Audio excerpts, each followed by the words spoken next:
Hey everybody. Ooh, sorry about the screen. All right, we are live. I took notes this time, so hopefully it won't be so crazy.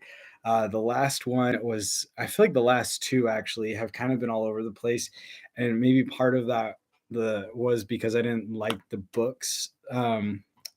But I don't know. We'll see. I took notes this time, so hopefully this video is a little bit more together.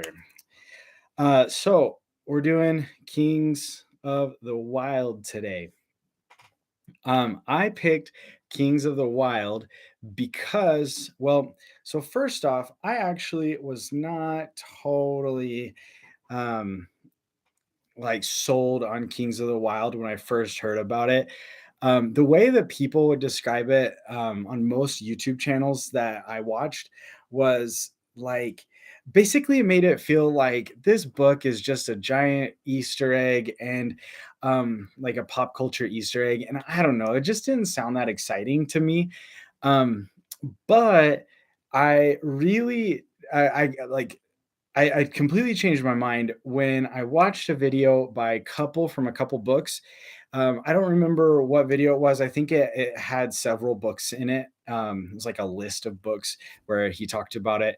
And man, though, for his description, I don't know what it was about it because I feel like he said similar things that other people said, but something about his description just I knew that that was a book that I wanted to read.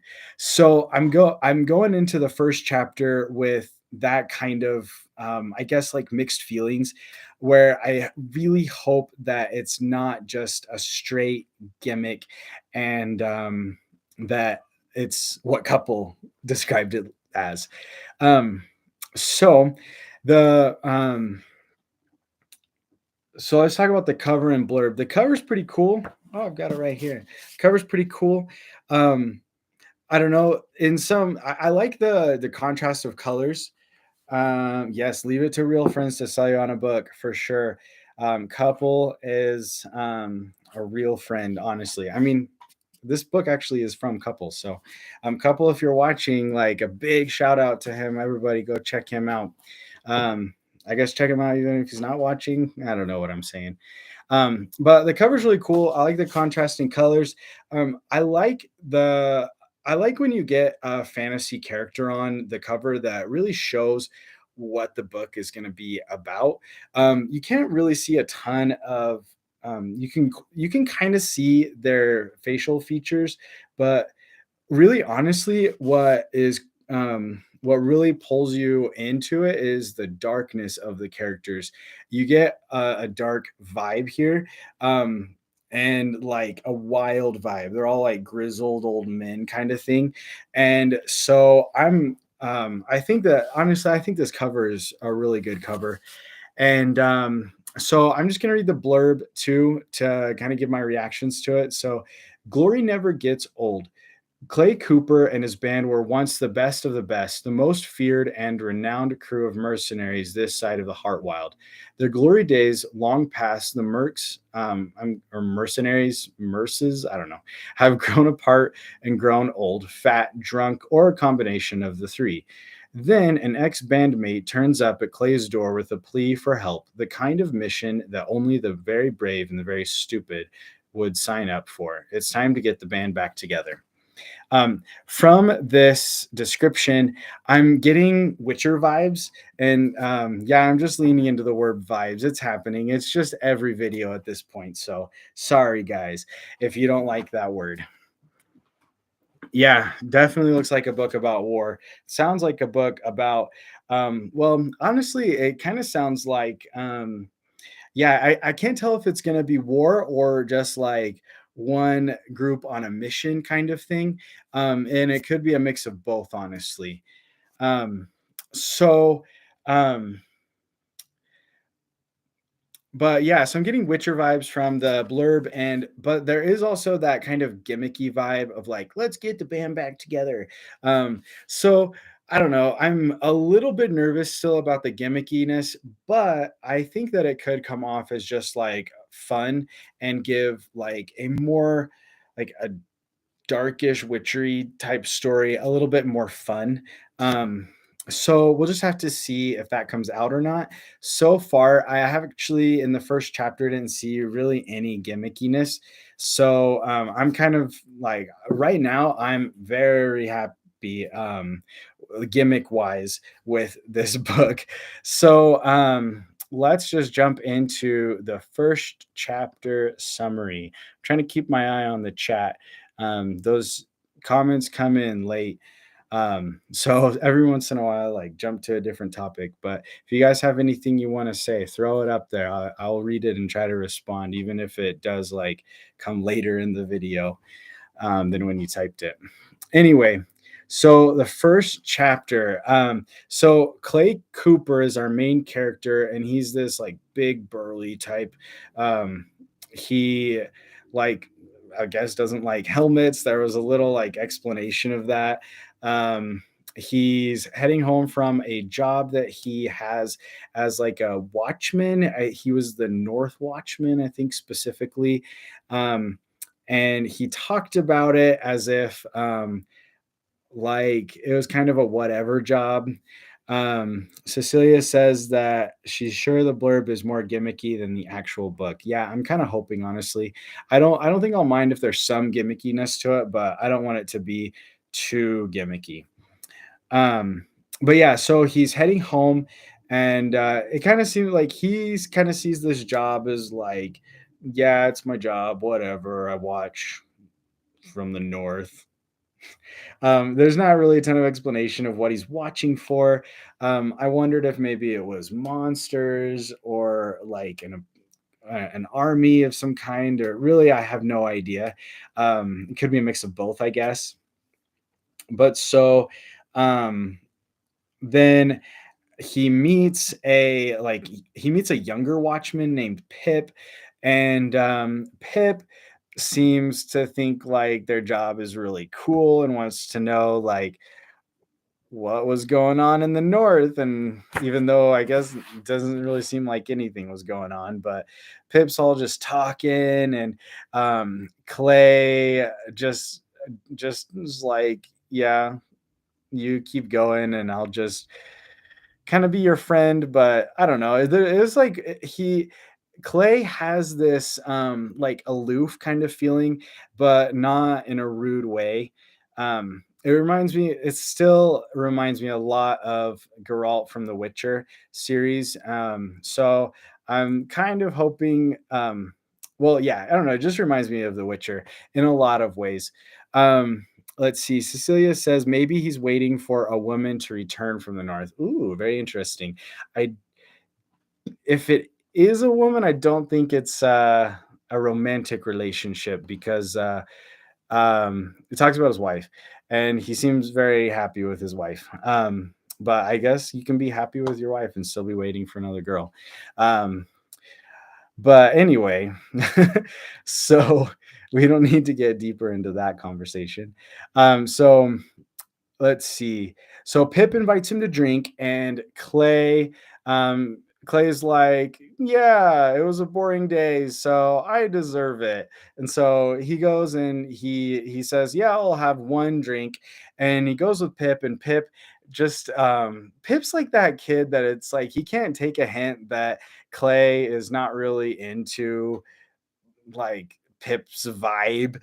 So Pip brings over more of his like young, like really talkative, kind of annoying friends, and they just start badgering Clay about like Clay's past because we're finding out through these friends, through Pip and his friends, that Clay used to be in a band, is what they call it, which kind of seems to me like an elite army team or something.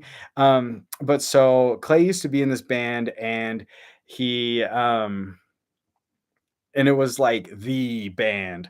And so they're asking him all these questions like, tell us a time about the princess. And he's like, which one? and doesn't really care to talk about it. He finishes his drink and he's like, "Well, I promised you a drink," and he leaves. So then he goes outside and he looks up at the sky and he's like, "Wow, it's so big." And he he's thinking about when he was younger, how he wished that he himself could like his younger self wanted to become big like the sky and kind of like be able to I feel like the sky made him feel small, and or maybe it said that, and he just wants to he wanted to be big. I don't really know how else to say it. It said it a lot cooler in the book for sure. Um, but so he starts thinking about their past and he starts thinking about one of his or his bandmates, specifically one named Gabrielle or Gabriel. Sorry, Gabriel, I'm assuming. Um, then and as Clay's thinking about his life, Gabriel kind of the Gabriel in his head kind of comes in and says like he's kind of acting as the devil's advocate. So Clay is he's saying like, well, those were the old days, you know, I have a great life. And Gabriel's in the back of his head saying, do you? Clay's like, yeah, like I have my wife and my kids. It's what I always wanted. And Gabriel's like, yeah, but that's boring. And I, so it kind of go back and forth between that and you do get this vibe that Clay is starting to feel like he does love the life that he has, but he is getting a little bit bored. It's not the same like legendary life that he used to have, and he even like has pushed that out of his life. He mentions when the kids are asking him, he's like, I don't want to talk about this. He's saying this in his head. I don't want to talk about this. I don't even want to think about it. I don't even want to try to find where I shoved that stuff deep inside my head. So there's definitely some conflicting feelings for Clay. And then when he gets home, Gabriel is sitting on his porch and he says, I need your help. And that's the end of chapter one. Um, so, thoughts and feelings. I really, really am enjoying Clay's personality.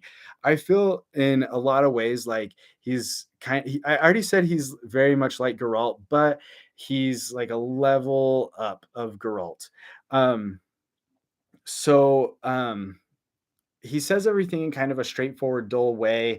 Like I said, he's aloof, but he also opens. But I'm at least this is part I'm guessing. I'm guessing that he opens up to his closer friends. I'm guessing that we're gonna get a more open version of him when he connects with his bandmates. Um, um, I guess when I say leveled, he's a leveled up version of Geralt from The Witcher. It's more that he's older and wiser. You do get in The Witcher, Geralt does seem kind of like he's just like, yeah, let's go have some fun and like whatever about life sometimes. But Clay, sorry, I forgot his name for a second. Clay seems a lot more um collected and kind of like I guess, seasoned. Um, and he does kind of seem like he's maybe dealt with some of his past um, instead of like Geralt kind of being in the moment and not have dealt with really anything from the past, and still stuff is happening and he's not dealing with it. That's just my vibe from the from Clay from the first chapter. Some of that is made up. I don't actually know because it's only been one chapter and it's kind of a short chapter. And in the chat, it says, "I like all the conflicting mindsets he's dealing with." Yeah, it's it's nice when you get that from the very beginning. The I feel like some of the books that I've been reading lately, the first chapter has not really gotten really deep into the character, and I really like you really feel for Clay and are interested in him from the very beginning. So that's really nice. Um, I'm going to jump into predictions. Feel free to comment on stuff that I've said in the past. I'm just going to move on because that's the video, you know? So, predictions. My first one is Gabriel has gotten involved with black magic. Guys, I have no idea if there's black magic in this book, but we're going with it. Um, it's just my guess. I don't really have anything to base it on except I guess the back says it's like an opportunity you can't let go, and like taking on black magic sounds like an opportunity you can't let go. My second prediction is Gabriel's quest includes getting their youth for their glory days back. So I have no idea, but I was just thinking, kind of the back and forth they've gone about, or they've got talked about, like the I guess like the juxtaposition they've done showing youth versus like maturity. I just feel like there's gonna be some kind of like fountain of youth, or like let's be young again because we're old geezers kind of vibe. And it even shows that like opposition in the blurb. So um yeah, that's where all that's coming from. Um yeah, and in the chat it says I agree Gabriel's up to no good, and I agree. There's I like he needs help. He's done something. I just get that feeling. He has done something he shouldn't have. Um so then my next um prediction. I almost said preposition. I don't know where that came from. My next prediction is that as they get the band back together, one of the band members won't come back. It happens in every like comeback return tour. Like the Beatles go on tour, but one of them's not there because it's been like 20 years or 30 years or whatever. And like one of them's not alive anymore, or just doesn't want to be a part of it or whatever. I have no idea what it's going to be in this book, but I think that Clay's wife is going to take the spot. um, Really, the only reason I'm going off of I guess I have two things. So, first off, his wife's name's Rose, and Rose is mentioned in, or like Rose, the second book in this series is the title has something to do with Rose. So, like, Rose is going to be important. And then my other reason is that one of these people kind of looks like a woman. At least they don't have this like gnarly, wizened beard. So, I'm saying that that's his wife. Um, I don't know. Um, I don't know what they'll do with their kid. Maybe their kid's old enough, or maybe not. I have no idea. But we're just gonna say that Rose is going on or is joining the band. Um, then the next prediction, number four, is Pip. Um, Pip is going to join a rival band. Again, I don't know if rival bands exist in this story. I don't know if it's going to be like battle of the bands kind of thing, and we got to beat this other band. I don't know where this is going, honestly, but like if we're leaning into this like band gimmicky kind of thing, I'm gonna say that there's gotta be a rival band and Pip is gonna be in it. And again, we're gonna see that like I don't know, I just feel like it fits the contrast between young and old, that has already been set up. So yeah, that's throwing it out there. Finally, the last prediction is the necromancer in Oddsford. Okay, so at some point in the first chapter, it's when Pip and his friends are saying like, "Hey," sorry, it's when Pip and his friend. Bleh. So I gotta take a breath. I've been talking really fast. When when Pip and his friends are saying like, "Hey, tell us this story about whatever," one of the stories they want to know about is the necromancer in Oddsford, and it just seems really specific. The other one, the other story that they wanted to find out about was the princess in, and they even said like that place. What was the place? And it never got answered. But they specifically said the necromancer in Oddsford. There was a lot of specific information. So I think that oh, and they mentioned that he like did something to him, but I don't really know what. They never explained it. And again, the Clay was just like, well, I don't want to talk about it. So I think that the necromancer in Odsford is still alive and looking for vengeance on the band, and maybe even has something to do with um Gabriel, the bandmate. Um and maybe I'm grasping for straws, but straws are really all I have to deal with because it's just the first chapter and that's it. Um, but yeah, the necromancer is going to be the big bad that we're dealing with in the entire book. So those are my 5 predictions.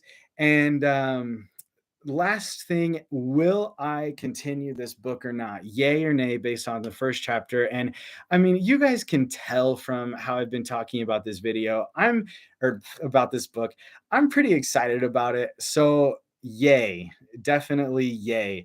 I feel like this book is right up my alley. We will see. I'm still a little bit nervous about the gimmicks, but I really don't think it's going to be that big of a deal. It wasn't in the first chapter. So I am just going to run away with it and keep reading the book. What do you guys think? Let me know in the chat if this is a book that you are interested in, or maybe you already read it and you're just popping in to hear all my crazy predictions. Let me know what you thought of the book and of Kings of the Wyld. And I've got some quick announcements. Next week's first chapter test or first chapter predictions is going to be The Bladed Faith by David Dalglish. I left a link in the description to the first chapter. So you guys can join in with me and read the first chapter, and we can all just be like, what's going on? Nobody knows, and talk about it. So yeah, make sure you check that out before next week. And just Wednesday, May 11th. It's always Wednesday this month anyway. That's the plan. Wednesday, May 11th at 7 p.m. The Bladed Faith. Let's see. If you have any suggestions for future reactions, books that I should do, drop them in the chat or in the comments. I'd love to hear what you guys are reading, what you guys want me to check out, even if you think I will hate it. Sometimes it's fun to just be like, yeah, I don't no idea what's going on in this book and I'm not reading it. But yeah, throw them down there. And then that's all the announcements. Let's see. I got to finish up the chat. This sounds like a fun read. Are you going to keep going? The answer is yes. And yay, I'm excited about the gimmicks. You're excited. We'll see if I enjoy them. I'm glad that you're excited, though. I'm not going to take away anybody's excitement. So thank you guys for popping in on the chat. I've seen a couple people jump in. I didn't look to see who was here. It's a little bit annoying to flip back and forth between the chat and who's here, but thank you guys for coming. Leave a like. If you're showing up late, thanks for coming too, even if you're not here when it's live. I love you either way. And that's all. See you guys next time.